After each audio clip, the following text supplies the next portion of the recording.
جی خواتین و حضرات، welcome back after the break. ہمارا پروگرام چل رہا ہے جوان تم چلے ہو کہاں، اور آج ہم بات کر رہے ہیں مال کی محبت کے بارے میں. اچھا، بڑا ایک انٹرسٹنگ بات یہ ہے کہ ہم جس ریٹ ریس میں لگے ہوئے ہیں، اس کو انگلش میں ہم ریٹ ریس کہتے ہیں. اس کے بارے میں ایک فیمس امریکن آتھر ہے، انہوں نے کہا کہ the problem with the rat race is that even if you win you are still a rat. یعنی ریٹ ریس کا مسئلہ یہ ہے کہ اگر آپ جیت بھی جائیں پھر بھی آپ ریٹ ہی ہیں، کیونکہ جو آپ کا ہدف تھا، جو آپ کا ٹارگٹ تھا، جس چیز کے پیچھے آپ دوڑ لگا رہے تھے، وہ چیز ہی بڑی حقیر سی چیز تھی. یعنی اگر آپ نے ریس لگانی ہی ہے تو کسی ایسی چیز کے پیچھے ریس لگاؤ جو کوئی اس کی کوئی قدر ہو، کوئی اس کی ویلیو ہو.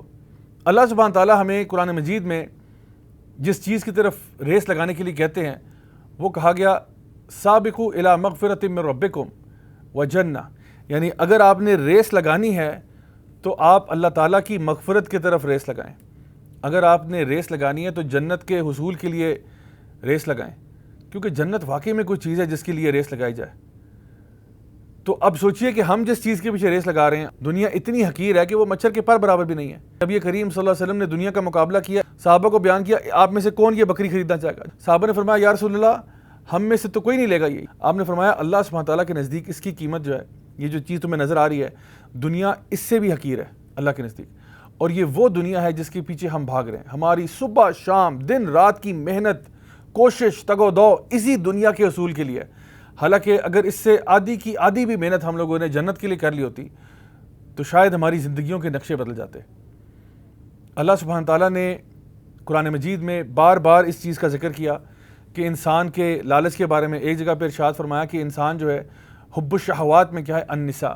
سب سے پہلے اس کی دل میں ایک عورت کی تمنا ہے، پھر اس کے بعد گھوڑوں کا ذکر کیا گیا، سونے چاندی کا ذکر کیا گیا، بڑے بڑے یعنی اپنی پراپرٹی کو بڑھانے کے اندر انسان کا بڑا شوق ہوتا ہے کہ میں یہ چیزیں اکٹھی کروں اور اکٹھی کروں اور اکٹھی کروں.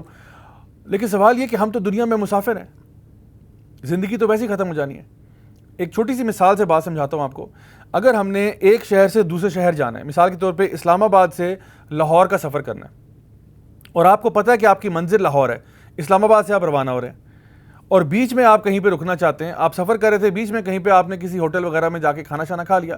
اب جس جگہ پہ آپ رکتے ہیں وہ جو آپ کا ریسٹ اسٹاپ ہے، یہ آپ کی منزل نہیں ہے. یہ انسان یہاں پہ عارضی طور پہ رکتا ہے، بس تھوڑی دیر کے لیے سو لیا یا واش روم یوز کر لیا، کچھ کھا پی لیا، اپنے آپ کو تھوڑا سا جب انرجی واپس آئی تو وہ اپنے سفر پہ روانہ ہو گیا. لیکن اس شخص کے بارے میں کیا کہیں گے جو جا تو رہا تھا اسلام آباد سے لاہور، لیکن راستے کے بیچ میں کہیں پہ رکا اور وہیں پہ پڑاؤ ڈال لیا اور کہا بس میں اب ساری عمر یہیں گزاروں گا، وہیں پہ اپنا گھر تعمیر کرنا شروع کر دیا، وہیں پہ سب کچھ اپنا بسیرا ڈال دیا. ہماری منزل خواتین و حضرات جنت ہے. ہمارا جو ٹارگٹ اور گول ہے وہ یہ ہے کہ ہم لوگ دنیا کے اس امتحان سے نکل کے جنت میں داخل ہو جائیں. لیکن اکثر لوگ جو ہے وہ جنت کو بھول جاتے ہیں اور اپنی ساری محنت، اپنا ساری جو محنت اور کوشش کا مرکز ہے وہ اس دنیا کو بنا دیتے ہیں.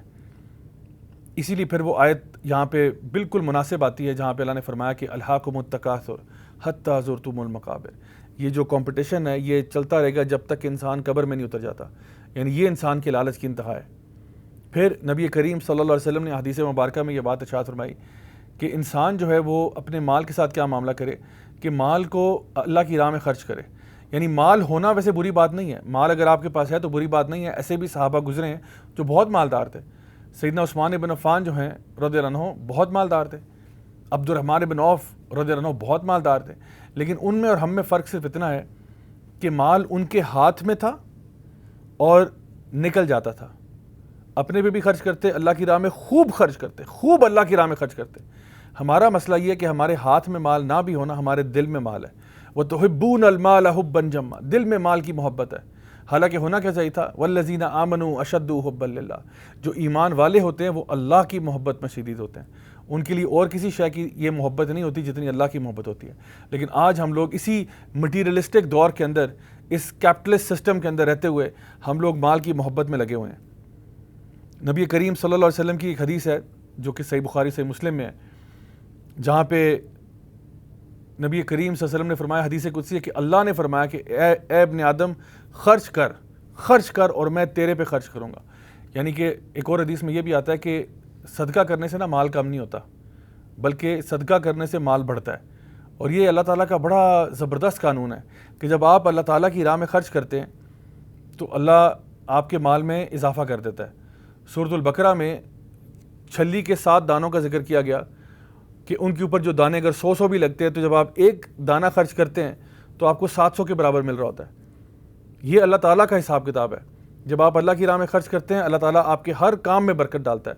اور میں آپ کو بتاؤں کہ بہت سارے الحمدللہ پاکستان میں بھی ایسے بزنس مین ہیں جو اس بات کو بہت اچھی طرح سمجھتے ہیں. ان کے بزنس کی یہ اسٹریٹجی ہے کہ بزنس کو کیسے بڑھانا ہے. ان کو پتہ ہے کہ ایک اسٹریٹجی یہ ہے, یعنی اس کے علاوہ کہ ہم نے بزنس کے اندر جو بھی ڈیولپمنٹ کرنی ہے اور کام کرنا ہے, اس کے علاوہ ایک بزنس کو بڑھانے کی اسٹریٹجی یہ ہے کہ اللہ کی راہ میں مال خرچ کرو. تو انہوں نے خاص طور پر ایک فنڈ رکھا ہوتا ہے, خاص طور پر ایک پرسنٹیج رکھی ہوتی ہے کہ یہ مال تو لازماً اللہ کی راہ میں نکالنا ہے, کیونکہ نبی کریم صلی اللہ علیہ وسلم کی حدیث بالکل صحیح ہے, درست ہے, اور صحیح فرمایا آپ نے کہ مال خرچ کرنے سے رزق کم نہیں ہوتا بلکہ اس سے رزق میں اضافہ ہوتا ہے. اور حدیث قدسی جو میں نے ابھی آپ کے سامنے بیان کی اس میں بھی یہ کہا جا رہا ہے کہ اللہ تعالیٰ ابن آدم سے کہتا ہے کہ اے ابن آدم اللہ کی راہ میں خرچ کر اور اللہ تعالیٰ تیرے پر خرچ کرے گا. اسی طرح سے ایک حدیث ہے جو کہ ترمذی میں موجود ہے, جہاں پہ ایک دفعہ نبی کریم صلی اللہ علیہ وسلم گھر آئے اور انہوں نے ایک بھیڑ کو قربان کیا ہوا تھا, اس کا گوشت تیار تھا. تو آپ جب واپس آئے تو آپ نے سیدہ عائشہ سے پوچھا کہ کتنا گوشت بچا. تو سیدہ عائشہ نے فرمایا کہ صرف ایک ران بچی ہے, اس کی بھیڑ کی صرف ایک ران بچی ہے. آپ نے فرمایا عائشہ ایسا مت کہو, یہ کہو کہ سبھی کچھ بچ گیا سوائے اس ران کے. یعنی اس حدیث کو سمجھیں, بڑی خوبصورت بات فرمائی آپ صلی اللہ علیہ وسلم نے. آپ نے فرمایا کہ جو مال اللہ کی راہ میں خرچ ہو گیا, جو گوشت ہم نے بانٹ دیا, فقراء مساکین کو دے دیا, وہ اللہ کے ہاں بچ گیا ہمارے لیے, یعنی اس کا اجر و ثواب اب ملے گا. اور جو چیز رہ گئی پیچھے وہ جو ہے ابھی نہیں بچی. یعنی سیدہ عائشہ نے دنیاوی اعتبار سے کہا کہ سب کچھ ہی چلا گیا سوائے بس یہ ران بچی ہے. آپ نے فرمایا نہیں, باقی سب کچھ بچ گیا, یعنی باقی سب کچھ اللہ کے پاس پہنچ گیا, اس کا تمہیں یقیناً اجر و ثواب ملے گا, وہ اللہ کے پاس محفوظ ہے, وہ کہیں نہیں جا رہا, بس یہ ران رہ گئی, اس کو جلدی سے نکالو. ایک دفعہ نبی کریم صلی اللہ علیہ وسلم عصر کی نماز پڑھا رہے تھے, تو نماز پڑھانے کے فوراً بعد آپ جلدی سے اٹھے اور اپنے حجرے کی طرف چلے گئے. کچھ ہی دیر بعد آپ واپس تشریف لائے تو صحابہ بڑے پریشان تھے کہ آپ صلی اللہ علیہ وسلم اتنی جلدی سے کیوں اٹھے. تو آپ نے فرمایا کہ ایسی کوئی بات نہیں, میرے گھر میں مجھے ایک دم سے یاد آیا کہ کچھ صدقے کا سونا پڑا ہوا تھا, اور مجھے یہ بات دل میں کھٹکی کہ یہ سونا میں یہ نہیں چاہتا تھا کہ میرے گھر ایک رات بھی زائد رہے, یہ یعنی ایک دن ایکسٹرا بھی یہ سونا میرے گھر نہ رہے. میں نے کہا فوراً اس کو اللہ کی راہ میں نکالو. تو نبی کریم صلی اللہ علیہ وسلم جو ہیں وہ اتنی زیادہ آپ سمجھ لیں کہ اللہ کی راہ میں خرچ کرنے کے اندر جلدی کیا کرتے تھے. اور اسی طرح سے بخاری اور مسلم کی ایک اور حدیث ہے جہاں پہ نبی کریم صلی اللہ علیہ وسلم نے یہ بات ارشاد فرمائی کہ مال کو دبا کے رکھنا اور نہ نکالنا. آپ نے فرمایا یہ مت کرنا ورنہ اللہ تعالیٰ تمہارے سے کھینچ لے گا. اگر تم لوگوں سے مال کھینچو گے اللہ تعالیٰ تمہارے سے رزق کھینچ لے گا. ہمارا جو ورلڈ ویو ہے مسلمانوں کا اور جو اس وقت کا دنیا کا ورلڈ ویو, اس میں زمین آسمان کا فرق ہے. دنیا کے ورلڈ ویو میں وہ یہ کہتے ہیں کہ آپ مال کو کھینچو, مال کو سیونگ میں ڈالو, خرچ دوسروں پر نہ کرو, اپنے پہ خرچ کرو, اسی میں خوشی ہے, اسی میں تمہارے لیے سیٹسفیکشن ہے. لیکن ہمارا دین ہمیں کہتا ہے کہ ٹھیک ہے آپ نے کمانا ہے, آپ ضرور کمائیں, لیکن اس کو اللہ کی راہ میں بھی لگاؤ, خوب اسے خرچ کرو.